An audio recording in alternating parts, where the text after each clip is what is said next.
Moi, je suis clairement dans une pensée féministe et dans un combat féministe sur justement le droit de choisir ce qu'on veut de la même manière que les hommes le font.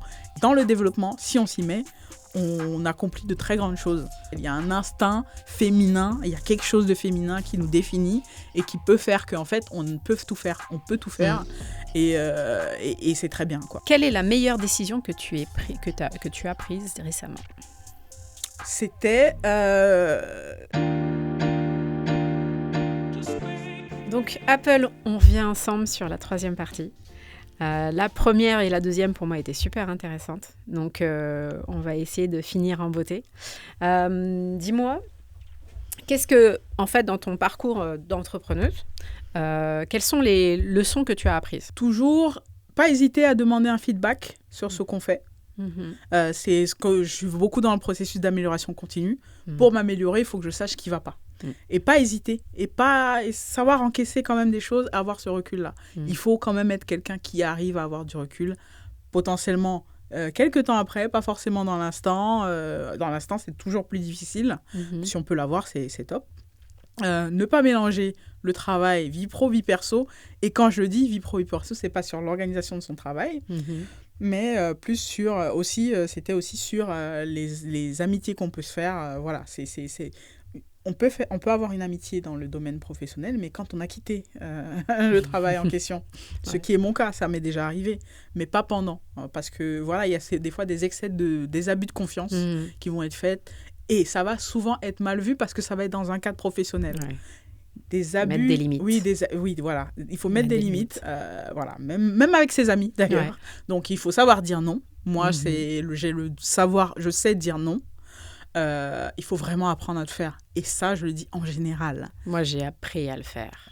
J'ai appris au fur et à mesure. Je disais oui, c'est moi qui prenais. Il faut savoir dire non. Oui. Moi, j'ai déjà dit non à des gens qui sont pas bien, qui sont malades, et je dis non. En fait, c'est pas à moi aujourd'hui de faire ça peut faire mal. On peut qualifier de non sans cœur. Non, il faut savoir dire non parce que à partir du moment où ton intégrité tant que personne est touchée, il faut dire non tout de suite. Et voilà. Et surtout. Et le deuxième point, c'est dire non et potentiellement l'expliquer.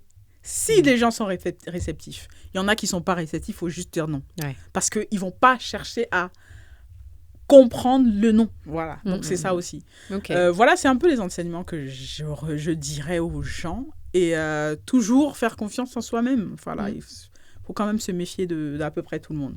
Même celui qui te paye. Oui, effectivement. Surtout celui qui te paye, je dirais. mais oui. Et tes projets futurs, quels sont tes projets futurs, projets, objectifs long terme en quelques mots? Je me pose la question à peu près tous les 6 mois. Et la question que je me pose, c'est toujours dans quoi tu es doué et dans quoi tu veux t'épanouir. J'aime beaucoup rapprocher les deux puisque j'ai fait de ma passion un métier, donc il faut que ça reste... Quand ce sera pas, c'est un peu ça, fais de ta passion un métier, ce sera pas un travail. Voilà un peu la phrase. Et j'aimerais en fait faire quelque chose où je suis douée, mais sans forcément forcer. Le développement informatique, il y a du travail, il y a de la veille technologique. Donc, c'est-à-dire il faut lire des articles, il faut se renseigner sur les nouveautés, il faut aller chercher, il faut faire des conférences parce que j'en fais. Donc voilà, il faut avoir de la visibilité. Donc ça, c'est un parcours certes, mais moi, j'aimerais être arrêter le développement, on va dire, à temps plein, mais faire monter quelque chose qui sera autour de l'informatique, parce que l'informatique va toujours m'appuyer. Donc, les nouvelles technologies, j'aurai toujours des choses connectées dans ce que je vais faire. Il y aura toujours besoin d'Internet, je pense. T'es une vraie geek, hein. Oui. Dans tout ce que j'ai besoin de faire, il y aura besoin d'Internet. Ouais. Donc, c'est monter, en fait, une nouvelle entité avec des choses à faire. Mais comme je suis une mania de l'organisation et du time boxing, j'aimerais pouvoir trouver une activité où je vais pouvoir planifier. Je suis une planificatrice pro max, hein, comme on dit. Si on doit mettre comme l'iPhone, je suis une planificatrice pro max, donc j'aimerais trouver un métier ou faire offrir des services où je vais beaucoup planifier et où je vais devoir prévoir l'imprévu. Et prévoir l'imprévu imprévu. Voilà, c'est ça. Ok. Pour un peu clôturer cette partie, je vais te poser des questions, tu me réponds au tac au tac. Un mot pour décrire ton parcours. Un mot ou un adjectif, non? Juste le un mot. mot. Alors après, adjectif, verbe. Favorable. Favorable. Ok. Quel est ton top 3 des outils indispensables en tant qu'entrepreneuse? Je dirais l'application bancaire. Donc, trouver un bon organisme bancaire. Même pas ton Mac? Oui, je suis étonnée. Avoir un très bon ordinateur. C'est vrai que là, je pêche. J'avoue, là, pour le coup, j'aurais pas Et avoir un très bon... Non, je dirais pas un ordinateur, mais un très bon téléphone. Un téléphone qui sert... Pour moi, c'est le téléphone avant l'ordinateur. Ok. Et je dirais le dernier, c'est avoir... ne pas hésiter à utiliser les réseaux sociaux. Ça peut beaucoup aider. C'est-à-dire... mettre du contenu, etc. Mettre du contenu, interagir au contenu. Ok, d'accord. Quelle est la meilleure décision que tu as prise récemment? C'était, en plus, je pense qu'on en a parlé avant le podcast, c'est de décider de ne pas choisir l'affect sur une mission avec un client. Pourquoi? Parce que l'affect allait endommager allait mettre un peu de négatif dans ma prévision de chiffre d'affaires. Donc, c'est vraiment, j'ai choisi de côté pragmatique, c'est est-ce que je m'y retrouve financièrement dans cette histoire?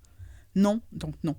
Pourtant, je suis très, très, très, très intéressée pour travailler sur ce type de projet, mais malheureusement, s'ils n'ont pas d'argent, ils n'ont pas d'argent. Donc, j'ai choisi celui qui est aussi intéressant, qui est potentiellement pas au même endroit, qui est un peu plus contraignant, qui demande beaucoup plus d'organisation, mais qui sera périn sur la durée. Ouais, c'est des choix. Quel a été le plus gros défi que tu as surmonté en 2024? J'allais dire cette année, mais c'est trop court. En 2024, je dirais que je glissais entre plusieurs projets. J'avais des projets de 9-5, enfin 9h-17h. J'avais des projets également soir et week-end. Et j'avais une vie perso voilà. C'était vraiment jongler entre les trois. Et c'est vrai, quand on prend soir et week-end, ça rentre sur le perso. Donc, pareil, je dis que j'essaye. C'est des choses qu'il ne faut potentiellement pas faire. Mais ça a un peu... j'ai dû faire des choix et c'était un peu difficile. Donc, il a fallu gérer le côté perso parce que j'avais trop de pros. Ouais, je comprends. Une personne qui t'inspire? En ce moment, une personne, je dirais A'ja Wilson, parce que je l'ai toujours admirée, de toute façon. Tu peux dire qui c'est rapidement pour ceux qui Donc, A'ja Wilson, c'est la dernière MVP de la WNBA. Qui vient de sortir sa perle. Qui vient de sortir... Enfin non, qui n'est pas encore commercialisée, d'ailleurs. Qui n'est pas encore commercialisée, mais portée par Bam Adebayo, qui est son compagnon actuel. À ce qui paraît. Ah oui. Ensuite, donc je dirais A'ja Wilson. Et j'ai toujours eu Serena Williams en tant que compétitrice hors pair. Donc, elle a toujours été là. Et businesswoman maintenant. Et businesswoman, exactement. Et voilà. Ok. Merci. On a clôturé un peu avec ces questions éclairs. Je suis ravie, en fait, en tout cas, de pouvoir t'accueillir dans le podcast parce que tu vas être la première, en fait, qui sera diffusée. Et j'ai toujours été impressionnée par ton parcours. Et développeur iOS, c'était pas rien à l'époque. Et tu as osé le faire. Et c'est pas rien, en fait. Tu n'as pas parlé d'oser, mais pour moi, tu as osé le faire. Oser, en fait, jouer avec... parmi plusieurs gars, c'était déjà osé. Toi, tu trouvais ça naturel, mais tout le monde ne le fait pas. Aujourd'hui, on peut voir que tu as de plus en plus de femmes, en fait, sur les terrains de basket, avec des hommes ou sans les hommes, et qui sont supportés aussi par des hommes, ce qui n'était pas forcément le cas, en fait, à l'époque. Et il y avait très peu de femmes, en fait, sur les terrains. Et ce que je n'ai pas dit, en fait, c'est que Apple a un jump shoot de malade. Elle aimait crosser et franchement, c'était agréable de jouer avec toi. Et on a eu une dernière année au CSP 19, puisqu'on n'en a pas parlé, donc big up aussi aux filles du CSP 19, mais qui a été assez difficile parce qu'on a joué, je crois, à 6-7 en fait sur la fin de saison. Et avec des aides de certaines cadettes. Ouais, exactement. Au début, mais après, ouais, c'est vrai. Oui. Et on a quand même, voilà, tu parlais de collectif, d'esprit d'équipe. Et il fallait ce collectif, cet esprit d'équipe pour finir la saison. Sur les rotules, on était sur les rotules clairement, mais on l'a fini et voilà. Donc je suis ravie que tu sois la première qui va passer en fait dans mes podcasts. Et ce que tu n'as pas dit aussi, puisque je vais gratter encore un peu de temps, c'est que tu as parlé d'enseignement, parce qu'au-delà, tu es freelance, tu fais des tables rondes, tu interviens en fait sur des tables rondes, des conférences, mais je voulais pas dire conférencière, mais du coup tu interviens, et tu enseignes aussi. Oui. C'est pas rien. Donc tu t'arrêtes pas juste à « ok, je suis à mon compte et c'est tout ». Tu veux transmettre à d'autres pour qu'ils évoluent, transmettre à d'autres l'information, l'expertise que tu as. Donc bravo pour ça. Est-ce que tu veux dire un dernier mot sur justement le fait de pourquoi justement tu t'es lancé pourquoi tu t'es lancé en fait dans les conférences et dans l'enseignement? Oui, je vais revenir vite fait sur le jump parce que j'aime bien quand on me dit ça. Il faut quand même que je mette quand je suis arrivée à Paris ou à l'époque, il n'y avait pas beaucoup de personnes qui shootaient en jump shoot. Quelqu'un qui le faisait aussi très bien, c'était Diana Gandega. Petit big up Diana. Oui, celle je pense qu'elle, elle me contrait le plus facilement possible. Donc j'ai toujours été bluffée par la façon dont elle pouvait me contrer. Alors sachant que c'est pas tout le monde qui me contrait, même avec un jump shoot, en sachant qu'on peut contrer un jump shoot, mais elle le faisait assez facile. Donc de toute façon, c'est l'une des personnes qui m'a bluffée en termes de basket, qui me bluffe toujours, je pense. J'ai toujours pas trouvé. Maintenant, tout le monde fait un peu du jump shoot, mais bon, après maintenant, il y a maintenant le physique. Tout le monde a du physique. Alors qu'avant, ce n'était pas le cas. Mais maintenant, tout le monde n'a pas le mental. Voilà, c'est un autre sujet, on ne va pas s'étaler dessus. Mais... oui. Et la dernière, c'était quoi déjà? C'était dire quelque chose sur justement, pourquoi tu es devenue conférencière et l'enseignement. C'est vraiment pour donner de la visibilité. C'est vraiment pour casser vraiment ce cliché de la tech, c'est les hommes. Et les femmes sont là pour faire joli, pour habiller, pour faire le marketing, le design, quoi que ce soit. Donc, c'était vraiment pour casser ça, pour montrer ça. Moi, je suis clairement dans une pensée féministe et dans un combat féministe sur justement le droit de choisir ce qu'on veut de la même manière que les hommes le font. Il y a des biais à déconstruire chez les femmes, énormément.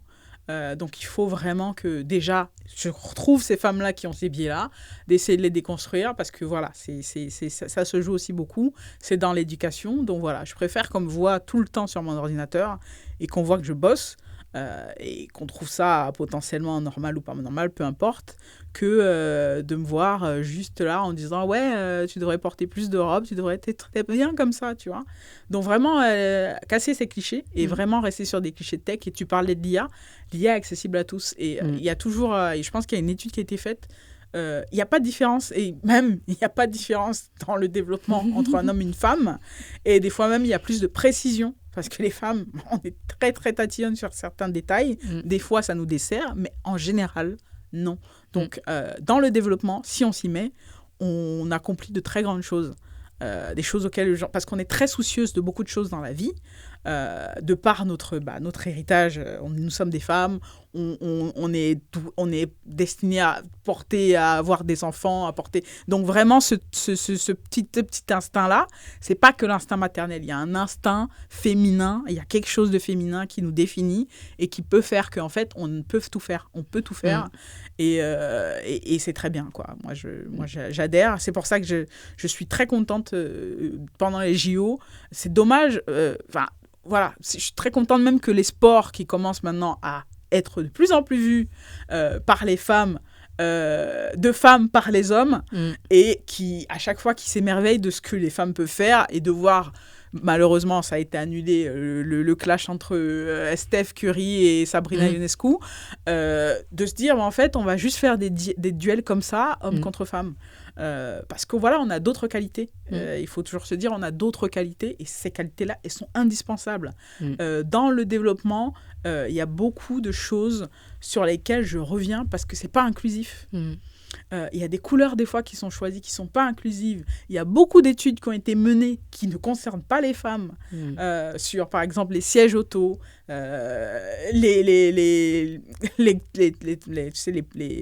tout ce qui gonfle dans la voiture, les airbags, qui sont pas des choses comme ça. Défectueux. Donc, il y a beaucoup de choses qui n'ont pas été conçues pour les femmes. Même maintenant, j'ai entendu parler de nouvelles études sur des régimes alimentaires. Mais en fait, c'est que des hommes qui prennent et en fait, les femmes ne sont pas là. Et on demande aux femmes de les prendre aussi alors que ce n'est pas adapté. Donc, beaucoup de choses comme ça. Moi, je suis vraiment friande de tout ce qui peut détracter ce renforcement de tout ce qui peut, on va dire, élargir le fossé dans la tech qu'il y a entre les hommes et les femmes. Il faut le casser, il faut vraiment construire des ponts, mettre tout, rapprocher, et après, rapprocher les deux rivières, et comme ça, il n'y en a qu'une seule. Voilà. Merci Apple. De rien. Donc, Audrey, a.k.a. Apple, entrepreneuse, développeur iOS, enseignante, conférencière, basketteuse, je vais mettre ça en premier, qui fait du football aussi, qui a fait du squash. Là, j'ai pas été. On n'a pas mis toute la liste en fait. Bientôt le tennis. Bientôt le tennis, on verra. Bon, merci et un plaisir de t'avoir reçu en tout cas. Plaisir partagé, c'était un très bon moment. Merci encore de m'avoir reçu. Ouais. Clap de main. Oh punaise.